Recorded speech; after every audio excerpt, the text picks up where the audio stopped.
Muchos hablan. Otros critican. Pero en realidad, ¿quién te escucha? Te entregamos toda la información, la opinión y el debate sobre los temas que a ti te interesan. Combinación Clave, junto a Fernando Paulsen. Somos opinión. Somos la clave. ¿Cómo están? Hoy día no vamos a tener editorial porque hoy día iniciamos durante los próximos 5 o 6 días un intento de conversar con todos los candidatos a primarias para básicamente una entrevista que no es la entrevista clásica, qué sé yo, de llamémoslo así, rígida, fuerte, que tiene que ver con cosas que eventualmente se necesitan cuando uno está empezando a conocer a los candidatos, sino ya cuando ya estamos a punto de llegar al momento en que se van a desarrollar las votaciones de primarias. Queremos conversar un poco con los 5 candidatos, cada uno de ellos en días separados, sobre básicamente cómo ha sido esta experiencia, cómo ha sido esta lógica, qué han aprendido, qué cosa sienten que de alguna manera echaban de menos o no pudieron hacer bien, que les gustaría rectificar. En fin, es una entrevista un poco menos intensa que las entrevistas clásicas.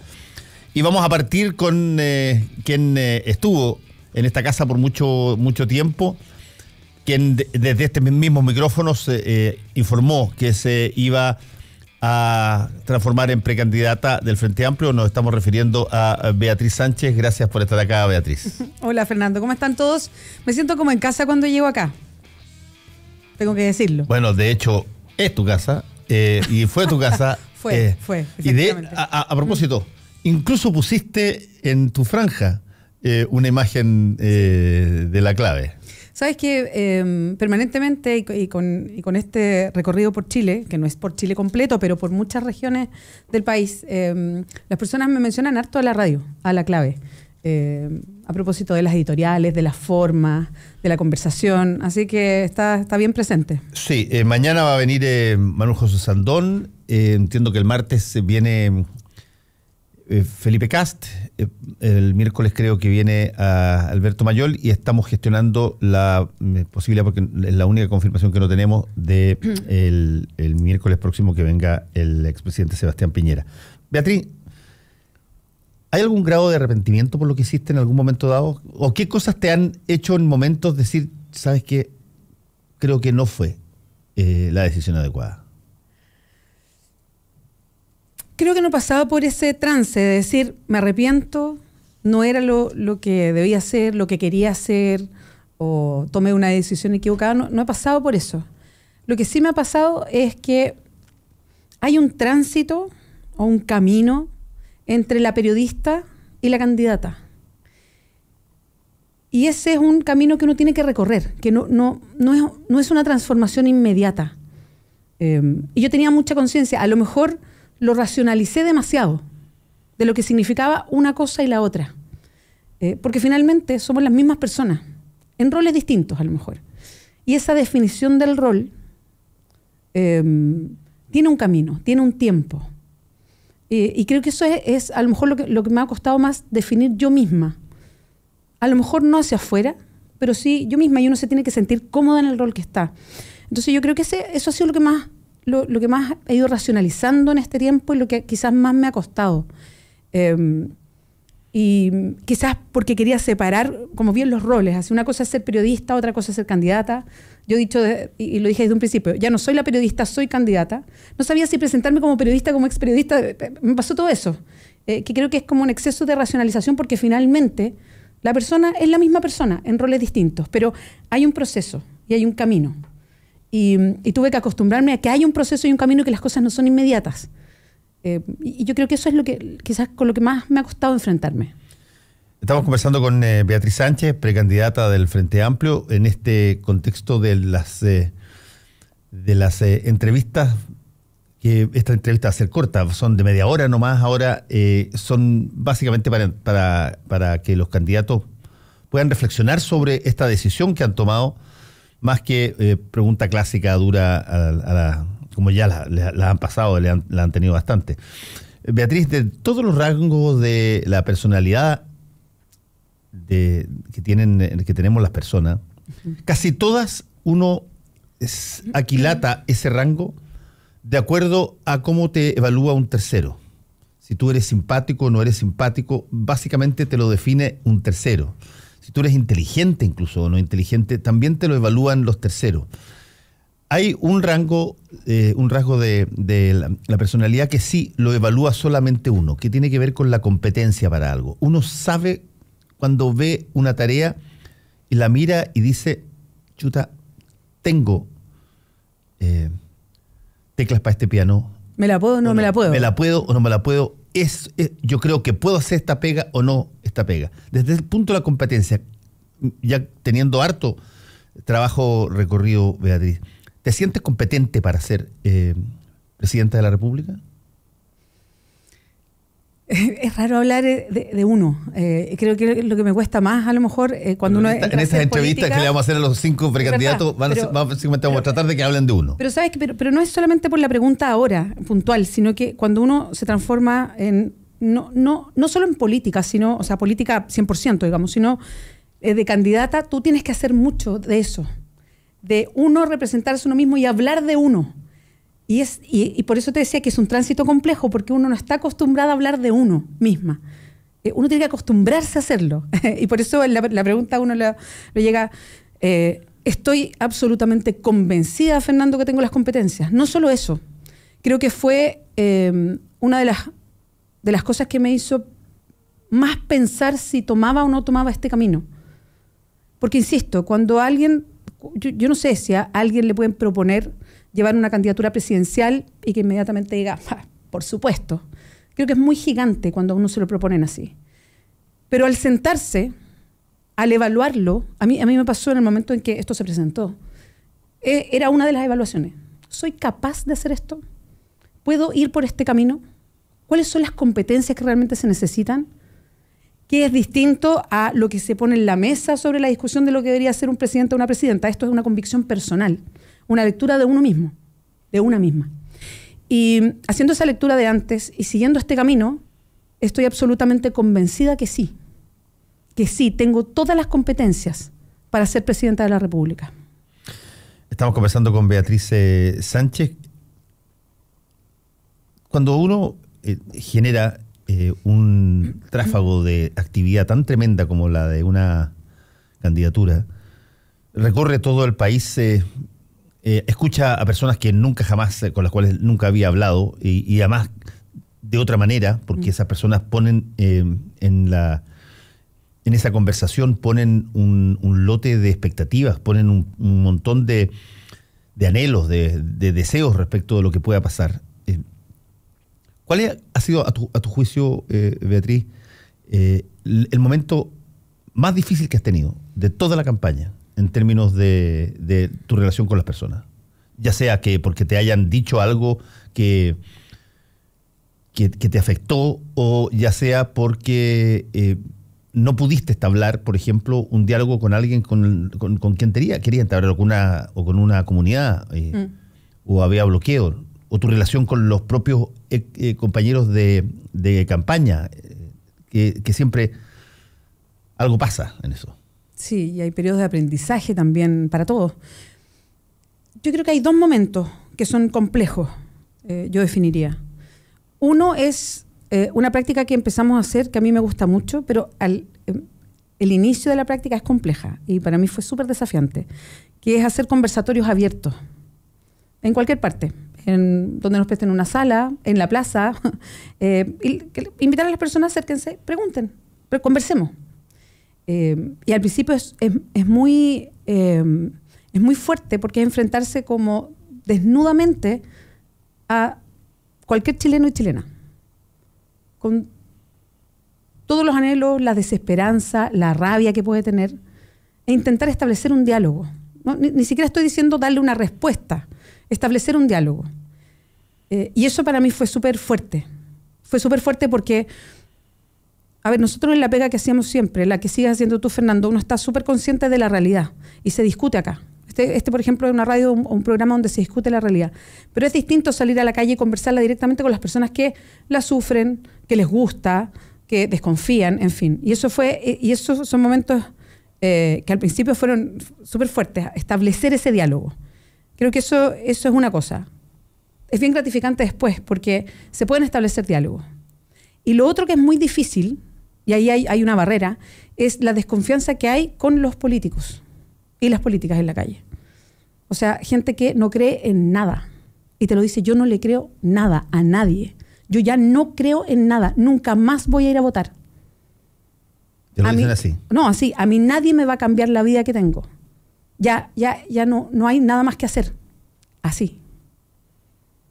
Así. Y eso, escucharlo así, escucharlo con mucha rabia en algunos momentos, escucharlo con mucha desesperanza, lo mismo, y con otro tono, es muy fuerte. Estamos conversando con Beatriz Sánchez en este ciclo de últimas entrevistas antes de las primarias con los 5 precandidatos, los de 3 de Chile Vamos y los 2 del Frente Amplio. ¿Y hay algo que tú hayas aprendido en esta peripecia, Beatriz, que te haya sorprendido, que era totalmente distinto a cómo creías? Es decir, algo con lo cual tú tenías un prejuicio o una visión previa y que en la práctica de ejercitar la política tú te hayas dado cuenta que era totalmente distinto como habías pensado. Nosotros tenemos prejuicios, todos los periodistas hacemos editoriales, damos opiniones, pero no hemos estado haciendo el trabajo en terreno que es específico de la política. ¿Qué cosa te ha asombrado porque tú no sabías o no creías que era como efectivamente es? Yo creo que lo que más me ha asombrado y que yo creo que no tenía tanta conciencia cuando estaba acá al micrófono en la radio, es que, a ver, yo valoro mucho que las personas se expresen y que marchen. Me parece que es una sociedad sana donde la gente se puede expresar. Y siempre me pareció que había un despropósito de esta crítica que se hacía a la calle. Así como que la calle, es que los que se toman la calle, los que vociferan. Y yo siempre defendí que la calle somos todos, que la calle es ciudadana, que la calle sale la gente a la calle por algo.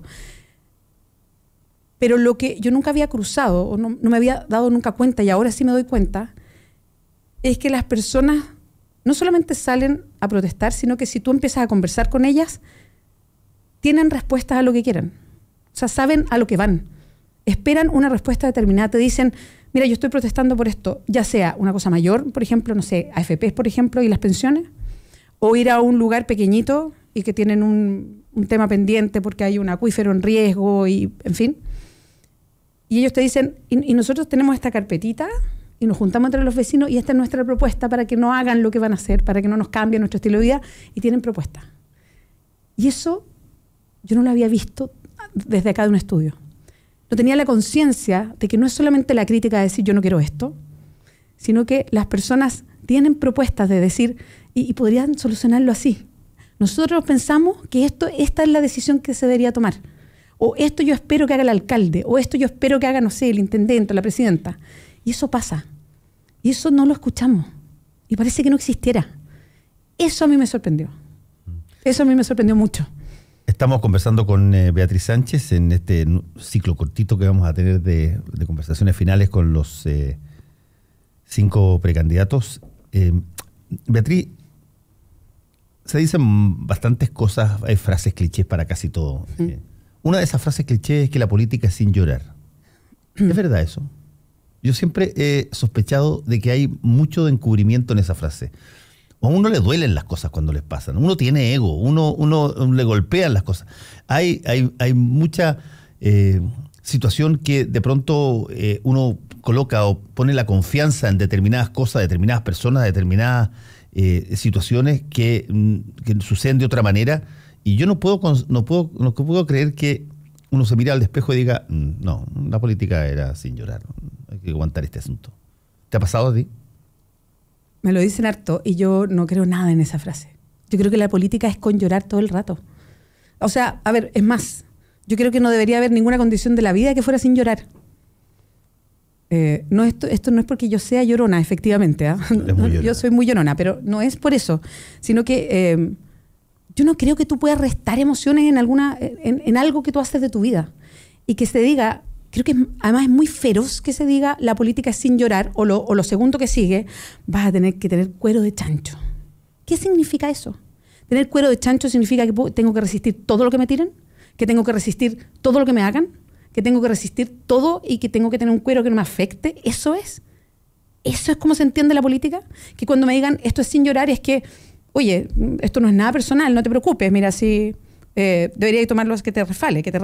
No, ¿por qué? O sea, esa no es la vida. La política no es distinta como somos. La política tiene que ser con llorar todo el rato. Obvio, si las cosas te tienen que impresionar. Esto también tiene de emoción. Esto no es solo racionalidad. Entonces cuando me dicen el cuero de chancho, es como esa expresión tan odiosa de cuiden el trabajo, cuiden la pega. ¿Qué significa? Que puede pasar cualquier cosa y uno tiene que cuidar la pega, entonces si le bajan el sueldo igual la cuido porque me pueden echar. Cuando me dicen la política es sin llorar o hay que tener cuero duro, tengo la misma reacción. No, pues ¿por qué voy a tener el cuero duro? ¿Por qué tengo que aceptar todo lo que me digan? Eso no es así. La política no tiene que ser distinta a la vida. Pareciera como que la política tuviera que ser falsa. No, es que esto es sin llorar, esto es con cuero duro, mira que no te afecte, te van a decir mil cosas, te van a criticar. ¿Pero por qué lo tengo que aceptar? No, esto es sin cuero duro y es con llorar todo el rato. Y en el caso de, por ejemplo, la caída o la información que afecta a tus competidores, qué sé yo, el traspié de un candidato en un programa de televisión, el chiste de mal gusto que se cuenta en un momento adecuado, el error que comete el candidato, uno tiene que estar ahí. ¿Tú sientes que tienes que aprovechar ese momento de la debilidad de tu contrincante siempre? ¿O de pronto tú dices, oye, a mí también me ha pasado, yo también me he caído y yo también he contestado tonteras en programas o en preguntas? ¿Cómo se da la situación de buscar la ventaja político-electoral? Sí, creo que o sea, por lo menos en mi caso, yo no sé en otros casos, pero en mi caso creo que es bastante menos racional en algunos casos. Hay algunos candidatos con los que empatizo en algunos momentos y hay otros que critico porque creo que va más allá de un pequeño error. Cuando hay una constante, creo que es distinto. Y pongo el ejemplo. Esta supuesta talla o chiste de Sebastián Piñera no es un hecho aislado. O sea, él varias veces ha lanzado chistes o tallas, se supone, o estas frases que muestran un Chile que hoy día no es. Y a mí eso me sorprendió. Entonces, más que atacar, uno marca una posición.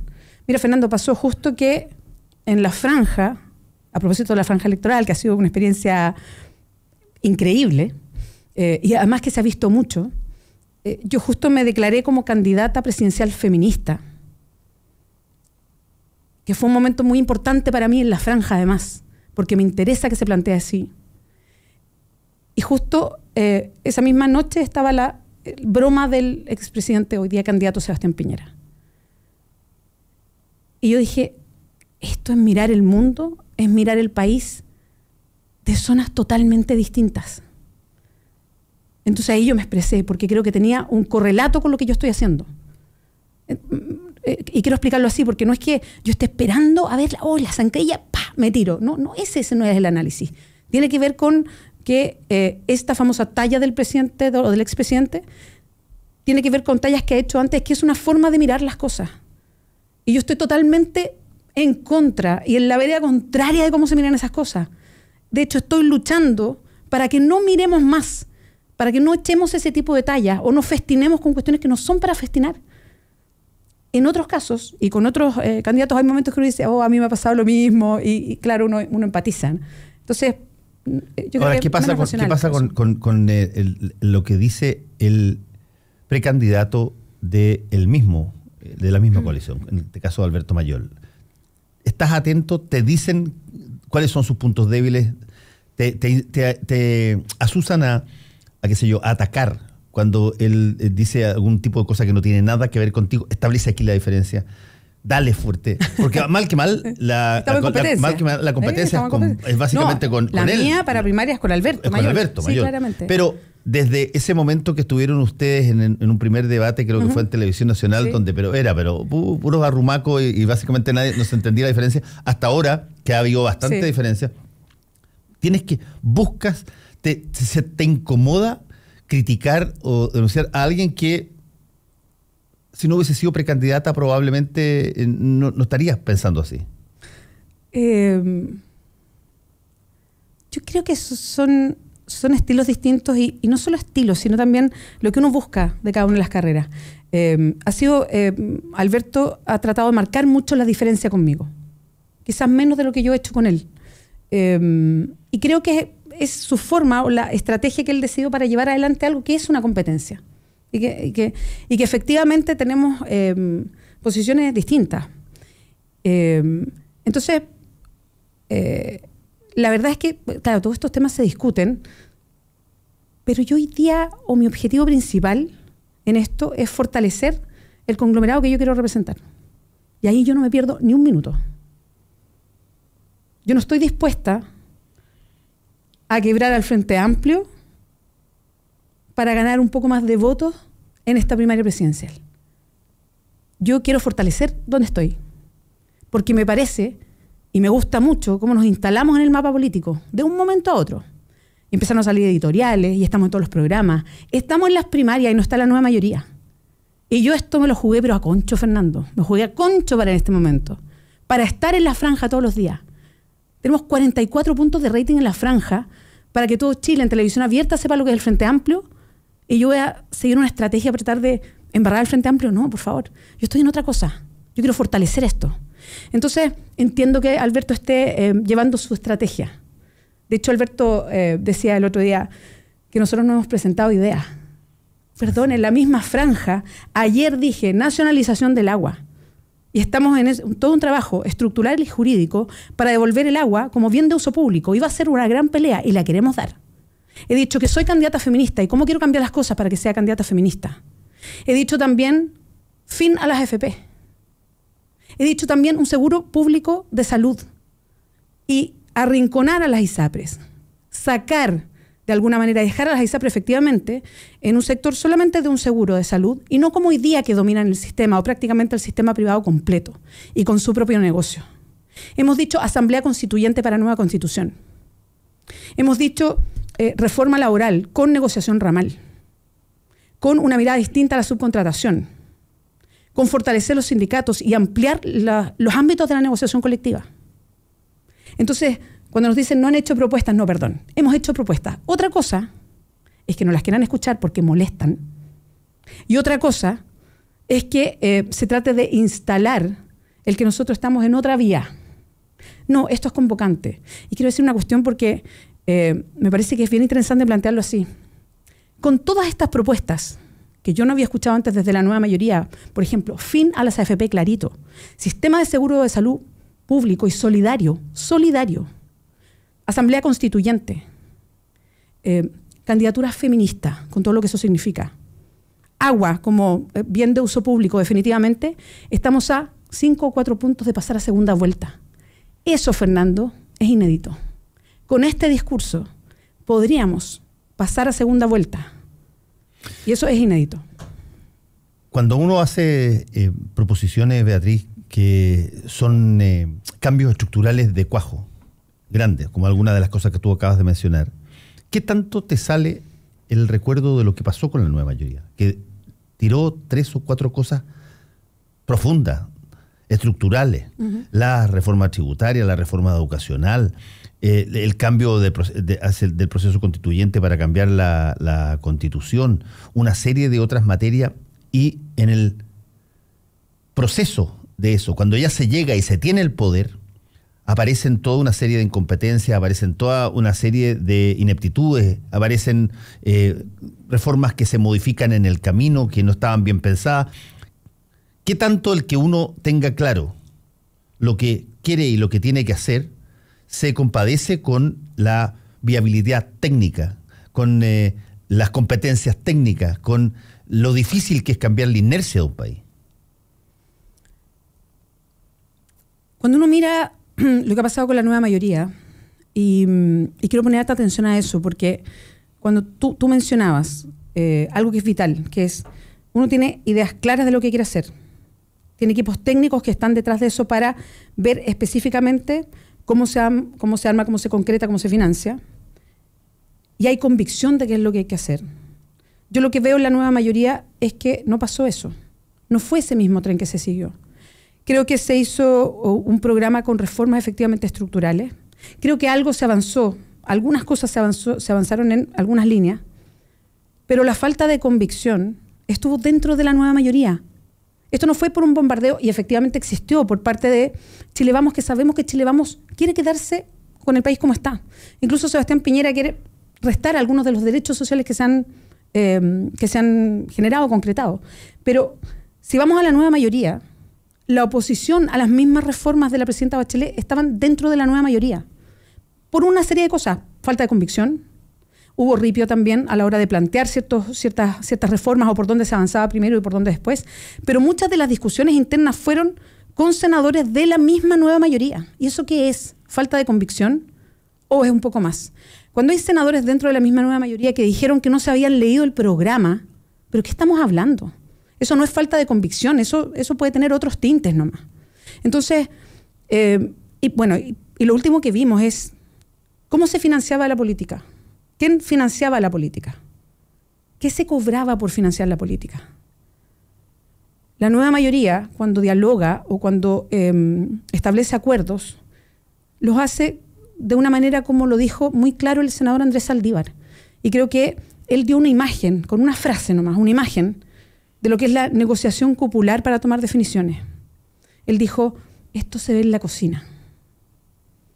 Cuando dijo eso, creo que retrató mucho de lo que hoy día la nueva mayoría es.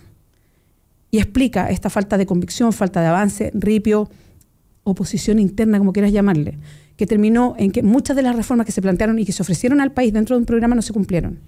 Y quiero dar solo un ejemplo respecto a la convicción que tenemos para seguir avanzando en esto. Convicción política y también capacidad técnica.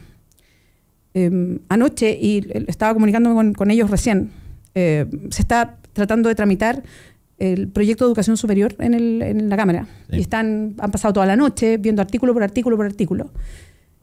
Y los parlamentarios, porque tenemos 3 parlamentarios que son del Frente Amplio, que hoy día están en el Congreso, que es Gabriel Boric, Giorgio Jackson, Vlado Mirosevic. En este caso Giorgio Jackson porque es parte de la comisión, junto con la diputada Camila Vallejo, que es de la nueva mayoría, votaron finalmente y lograron meter la indicación del fin al CAE. Algo que el gobierno no tenía tan claro que quería hacer, pese a que lo había prometido, se había comprometido, y lograron meter esa indicación. Y se establece que se elimina la ley del CAE y que tiene que el gobierno, este 2017, presentar un proyecto para ver el financiamiento, porque todavía no hay gratuidad, tiene que seguir financiamiento para las personas que tienen CAE para el próximo año. Y ahí hay un logro, y esa es una lucha con convicción de lo que se quiere. Y ahí los diputados no se pierden. Estamos conversando con Beatriz Sánchez en esta serie que iniciamos de las entrevistas más relajadas con los 5 candidatos que van a primaria. Beatriz, hay un punto que a mí me parece, por haber sido testigo y protagonista de él muy intensamente, como periodista y como chileno, digamos, que es un punto súper importante que se ha relevado harto en el último tiempo, que tiene que ver con el desprecio o el menosprecio que se siente que el Frente Amplio tiene por lo que fue el proceso de reconquista de la democracia después de la dictadura. Básicamente se le llama de distintas maneras a eso. Se le llama, qué sé yo, la complicidad con el modelo, asumir el modelo neoliberal. Y lo que se quejan las personas que fueron parte, protagonistas de esto, es que no hay una mirada hacia lo que implicaba darle una dosis de gobernabilidad democrática a un régimen cuando todavía el dictador estaba dentro como senador vitalicio y cuando todavía estaban buena parte de las reformas que se introdujeron para que no cambiaran las cosas en plena vigencia. ¿Tienen ustedes una mirada despectiva respecto de lo que pasó desde 1990 hasta ahora? ¿Hay algún tipo de aprecio, de afecto por cómo las cosas fueron y en la forma en que fueron en la transición chilena? Creo que se ha abusado de esa imagen como de la crítica permanente desde el Frente Amplio o el desprecio por lo que fue todo el paso desde la dictadura a la democracia. Y que es injusta porque ha habido varias columnas, declaraciones, donde se valoran muchas cosas. En lo particular, yo, por ejemplo, yo valoro mucho de lo que es nuestro pasado reciente. Valoro mucho lo que logró hacer esa primera concertación, o cómo se juntaron para hacer este paso desde la dictadura a la democracia. Valoro mucho lo que se construyó y cómo se hizo. Valoro mucho la responsabilidad que se asumió también en esos primeros gobiernos, que eran gobiernos muy complejos, porque todo fue absolutamente pactado. Y pactado de una manera muy dura para los que venían, para que los que retoman un gobierno de normalidad democrático. Y yo ahí no me pierdo.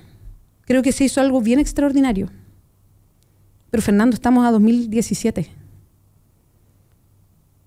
Entonces, cuando nos quedamos solamente en una explicación de por qué Chile está hoy día como está, por esa transición de los 90, yo ahí me distancio. Yo entiendo un gobierno como el de Patricio Aylwin.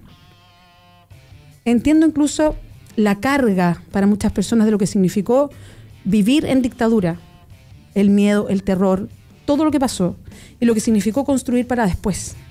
Y volver a armarnos y decirle al mundo, mire, somos estables, nos podemos este carro. Yo entiendo eso. Y valoro mucho los procesos. Aquí nadie está inventando la rueda, aquí nadie desconoce la historia, como nos han dicho. No, es parte de nuestra historia, no la estamos desconociendo.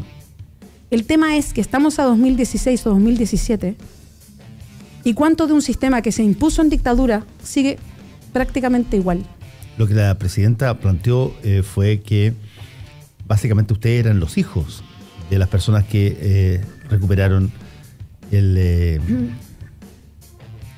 gobierno democrático y que se necesitaba casi un acto mayor de caridad para mirar lo que fue creado, para que hoy día puedan salir las Bea Sánchez, los Albertos Mayoles, los Fina la AFP a la calle, con todo el desparpajo y el derecho que tienen de plantear las cosas a la manera que quieren plantearlas.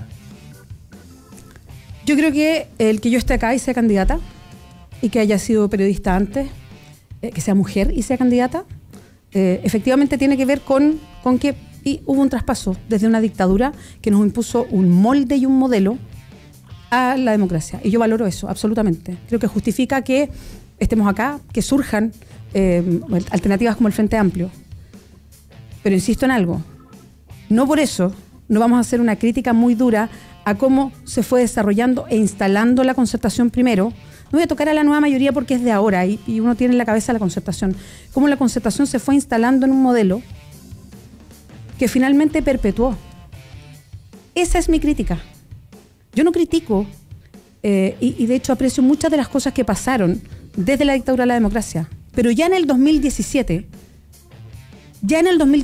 que no haya cambiado mucho de lo que se digitó en dictadura y cómo se armó, porque no hay que perderse en eso, cómo se armó este país en dictadura, y que sigamos con un modelo muy parecido y que esté el país cerrado, así, cerrado con candado para poder hacerle cambios, y todavía no podamos hacerlo. Y nos hayamos instalado en algo que nos dejó la dictadura y que todavía lo estamos viviendo, Fernando, porque aquí no se ha pasado sobre el sistema neoliberal. Vivimos plenamente en él, no solamente financieramente, de cabeza además. Eso es lo que criticamos, eso es lo que justifica que estemos aquí como Frente Amplio. Eso es lo que yo critico. Acá no estamos inventando la rueda ni estamos desconociendo la historia. Estamos diciendo, llegó el momento. Llegó el momento de hacer cambios y yo hubiese esperado que se hicieran antes. Porque el nivel de rabia, el nivel de desesperanza que uno ve en la calle es muy grande. Las personas no están yendo a votar. Creen que la política no les sirve de nada. En eso estamos. Entonces, cuando hablamos de cambios, si hablamos de este tipo de cambios, es porque es una necesidad de cambios. Esa es mi crítica. Aquí, y me parece que cuando la presidenta habla de los hijos de, yo lo que creo, la verdad, hoy día, que para la nueva mayoría, para la misma presidenta Michelle Bachelet, no hay nada más incómodo que el Frente Amplio. Porque a lo mejor les recuerda algo que en alguna oportunidad a lo mejor quisieron hacer, pero que no hicieron. Beatriz Sánchez, muchas gracias por haber estado con nosotros de vuelta en tu casa radial. Le repito que vamos a tener una conversación distinta, una entrevista diferente con los 5 precandidatos. Que son más complejas. ¿Ah? Que son más complejas. Sí, porque requieren sacar, qué sé yo, cosas que no se ven en el coaching, que es lo que uno trata de hacer, porque todos los precandidatos cuando van a los programas de televisión o a las entrevistas formales tienen una preparación, entienden que les pueden preguntar por esto, estos son los puntos débiles y estas cosas que haya. No, ojalá que se pueda dar una cosa más distendida en estas entrevistas que vamos a tener con los 5 precandidatos. Mañana viene Manuel José Santón. Muchas gracias, Beatriz, por estar acá. Gracias, Fernando. Un gusto. Toma el teléfono y dinos lo que